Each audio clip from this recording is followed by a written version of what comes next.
Bonjour, bienvenue à la bibliothèque de l'école. Tu es en première année, donc c'est la première fois que tu viens.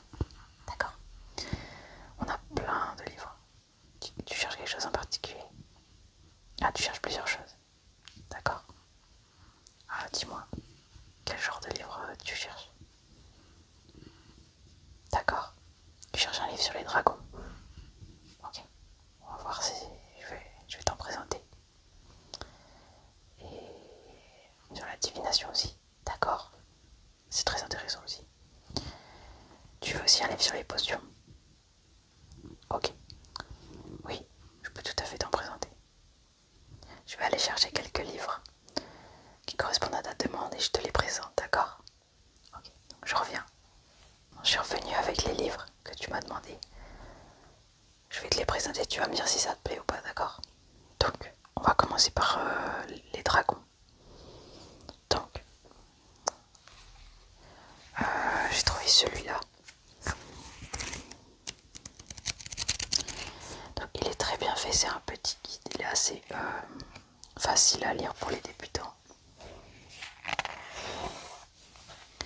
Donc, ça présente les dragons en général, leur lieu de vie, chaque espèce.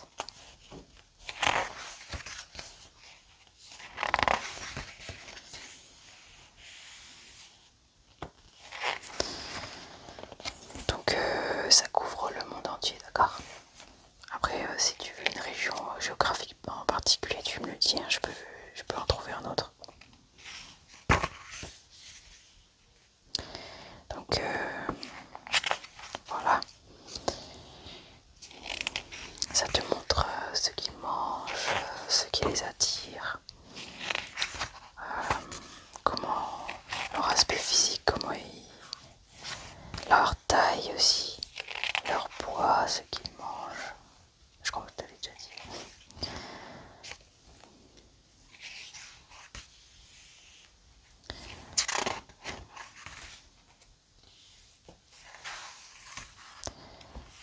Ok, t'as les dragons qui sont plutôt aquatiques, t'as des dragons qui sont plutôt aériens, il y a des dragons qui préfèrent être au sol.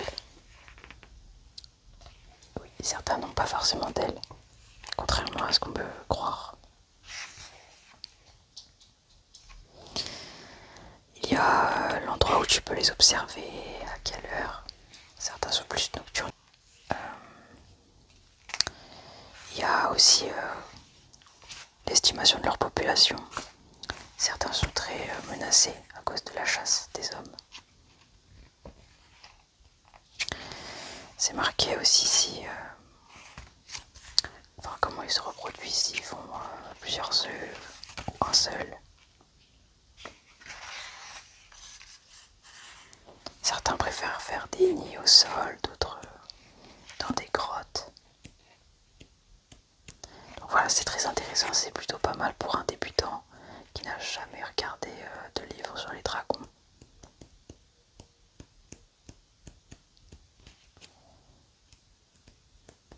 Dans l'aspect des différents œufs, certains dragons crachent du feu, d'autres non. C'est pas mal pour avoir une vue d'ensemble sur les dragons du monde. Ça a été écrit par un scientifique très connu dans le monde des sorciers, qui est qui est venu à cette école d'ailleurs. Et voilà. Donc là, t'as plus de 100 espèces de dragons dans ce guide. Est-ce que ça t'intéresse? Oui, je le mets de côté. D'accord. Je le mets à côté là. Et je te le donnerai à la fin. Est-ce que tu veux un autre livre sur les dragons ou tu préfères qu'on regarde les autres? On regarde les autres. Ok. Alors, tu m'as demandé des livres sur les potions, c'est ça? Donc là, j'en ai pas mal. Alors, pour les débutants, je vais plutôt avoir ce genre de livre.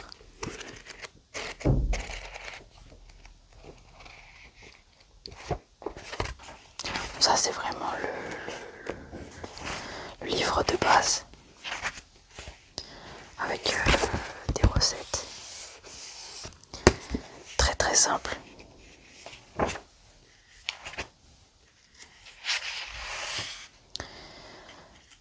C'est vraiment exprès pour les premières années. Hein.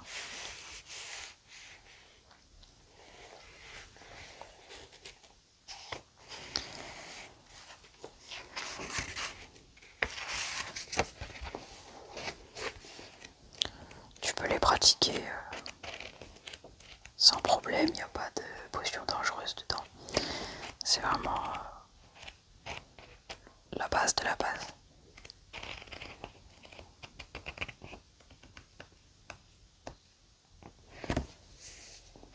Il y en a qui sont intéressantes à faire, mais c'est pas forcément utile forcément.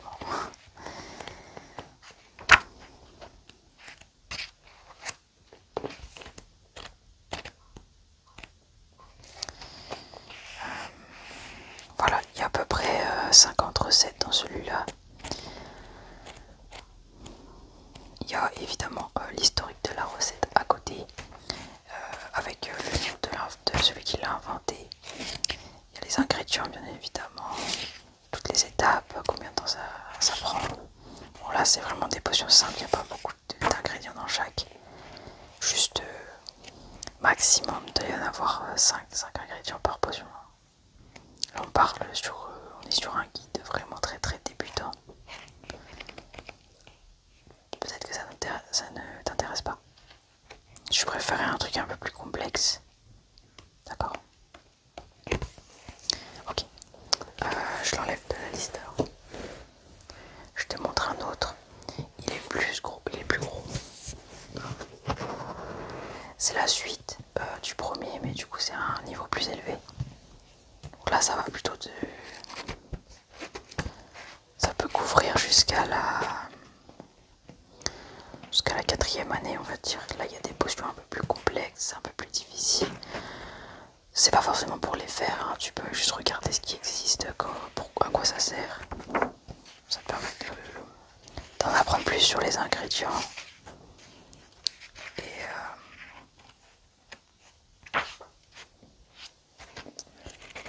juste approfondir tes connaissances dans ce domaine si ça t'intéresse. Ouais. Ok. Donc ce guide là, il contient plus de 1500 potions. C'est classé par ordre alphabétique. Et il y a à chaque fois le niveau de difficulté. C'est classé par étoile. S'il y a 5 étoiles, c'est que c'est très difficile. Si 1 étoile, c'est très très facile. Voilà. Donc là, tu as des potions un peu plus complexes. Il y en a qui peuvent prendre plusieurs mois à faire avec des ingrédients pas forcément accessibles.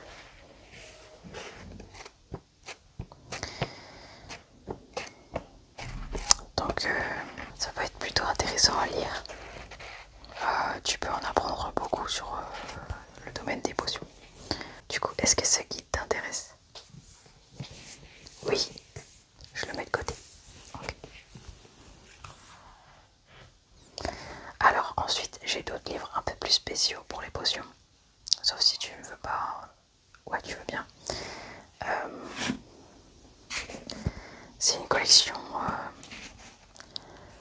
que je ne présente pas souvent aux élèves. Parce que ça peut apporter de mauvaises idées, on va dire. Mais ce sont des potions qui sont plutôt classées magie noire. Alors, c'est totalement interdit de les pratiquer. Mais on peut évidemment lire. C'est un maître potion qui a écrit ses guides pour raconter les pratiques qui se font et les potions qui sont créées dans la magie noire. Les recettes de toute façon ont été censurées en partie. Il n'y a pas tous les ingrédients notés, c'est pour te donner une idée de la pratique, mais pas pour les faire. Donc t'es peut-être un peu jeune pour le lire, je ne sais pas. Je sais pas si ça t'intéresse. Oui. T'es curieux? Ok. Donc il présente pas mal de pratiques. Évidemment, il faut être prudent. De toute façon, la plupart des ingrédients, on ne peut pas se les procurer. C'est des ingrédients impossibles à obtenir. Voilà. Donc là, ça donne un petit tas. C'est bien de connaître ce genre de choses, hein, même si on ne les pratique pas. Si ça t'intéresse. Oui, tu voudrais bien lire. Ok. Je te le mets de côté aussi. Ok. Bon, il en existait bien pire comme livre sur la magie noire. On en a une partie dans la réserve de notre bibliothèque. C'est accessible uniquement avec un mot d'un professeur. Et seulement à partir de la 5e année. Donc, voilà. Donc on va passer à ta 3e demande. Tu voulais des livres sur la divination. Alors c'est une pratique assez large. Je ne sais pas si tu préfères lire les étoiles, lire des cartes, lecture avec des pierres ou des runes. Donc je t'ai amené un petit peu de tout pour te présenter, d'accord? Ok. Donc on a celui pour les étoiles, qui est très très bien fait.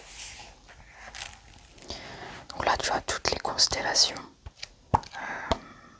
le mouvement des planètes, chaque signification, les signes astrologiques. C'est super bien fait, il est super complet. Il est très accessible aux débutants. Il y a comment les observer, à quel endroit, que signifie le mouvement des étoiles, comment créer son thème astral.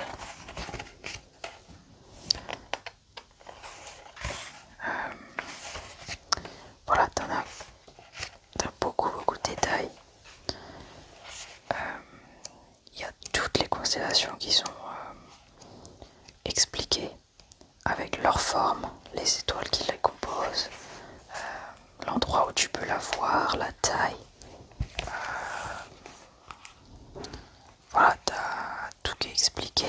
T'as même des détails sur les étoiles qui composent les constellations ou les galaxies ou les éléments astronomiques. Il y a beaucoup de choses très très intéressantes dans ce livre.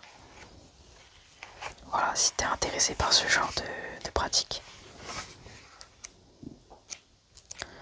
T'as les cartes stellaires, si tu veux, tu as les planètes. Donc la Lune, Saturne, Jupiter, Mars, toutes les planètes, hein, il y a même Pluton. Même si aujourd'hui c'est considéré comme une planète naine. Il y a le Soleil, évidemment. Les astéroïdes, Neptune et Uranus.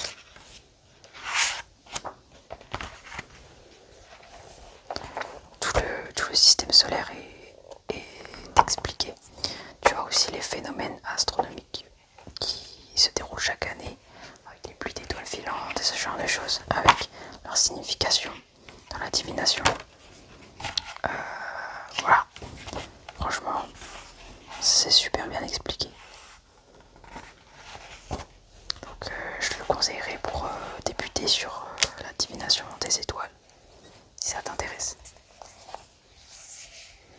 Oui, ok, je te le mets là. Est-ce qu'il y a un sujet particulier de divination qui t'intéresse? D'accord. Alors, j'ai un livre comme ça. Il est très beau en plus. C'est un livre très ancien qui parle un petit peu de la divination.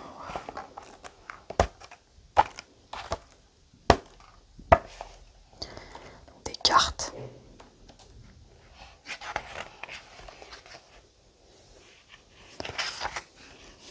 Les oracles, les cartes de tarot. Tu as beaucoup d'explications.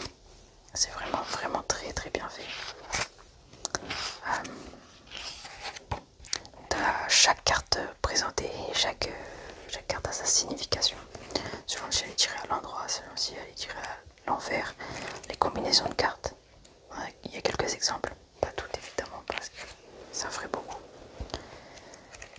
Ça explique comment tirer les différents tirages, comment utiliser les cartes.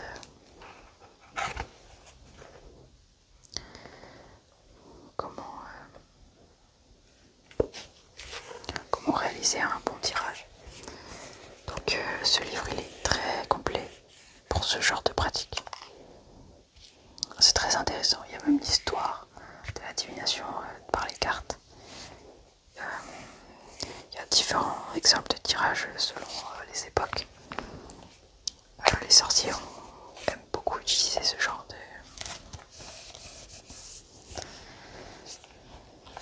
de pratique. Aujourd'hui peut-être un peu moins, mais ça a été très utilisé dans le temps en tout cas. Donc je ne sais pas si ça t'intéresse. Oui. Ok. Je te le mets de côté aussi. Ok.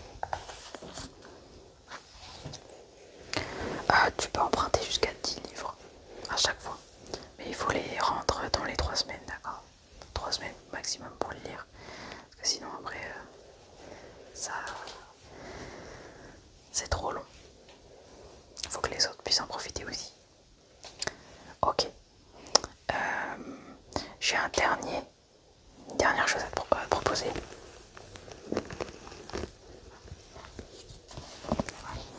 Alors ça, c'est un ensemble de livres qui parle justement de la divination. Avec vraiment toutes les pratiques. Alors c'est vraiment toutes les pratiques qui sont expliquées. Vraiment les cartes, il y a encore. Mais c'est expliqué différemment que dans l'autre. Mais t'as toutes les autres formes. T'as les pierres, t'as la nature, les éléments naturels, les dieux, les animaux, les symboles. Les symboles magiques. Donc c'est super bien expliqué. C'est complet. C'est peut-être un peu long à lire, mais voilà. Après, tu peux en emprunter que un ou deux parmi la collection, si tu préfères en avoir qu'un ou deux. Tu penses que non? Peut-être pour la prochaine fois. Ouais, c'est vrai que t'as pas mal de choses à lire déjà. Ok. Bien. Donc, je vais te donner des livres. On va faire une petite carte de bibliothèque. Et je vais les inscrire sur le registre, d'accord? Je vais te faire ta petite carte. On va inscrire ton nom. Alors, d'accord?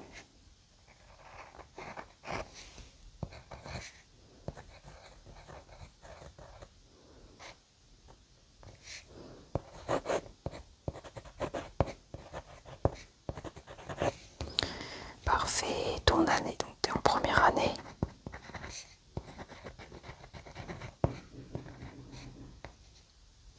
Et tu es à la maison ouest, d'accord.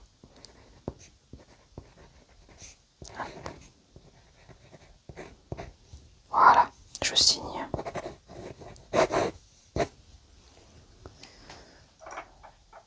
Et comme ça, tu n'auras plus qu'à me présenter ta carte à chaque fois. Hop, je vais la découper correctement. Je vais te la donner.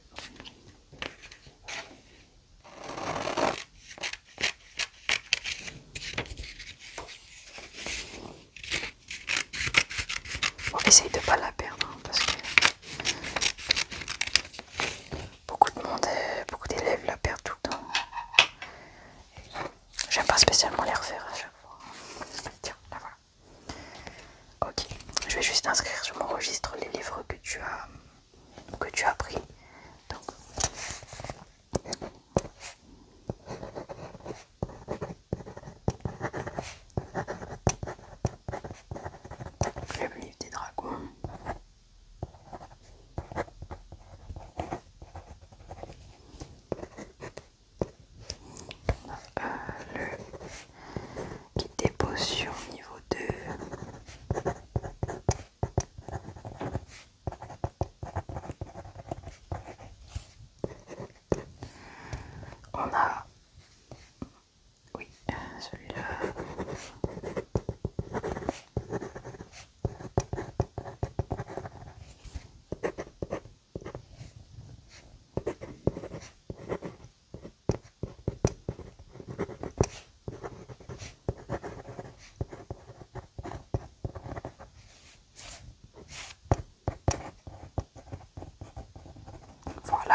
date du jour. On est le... Exactement.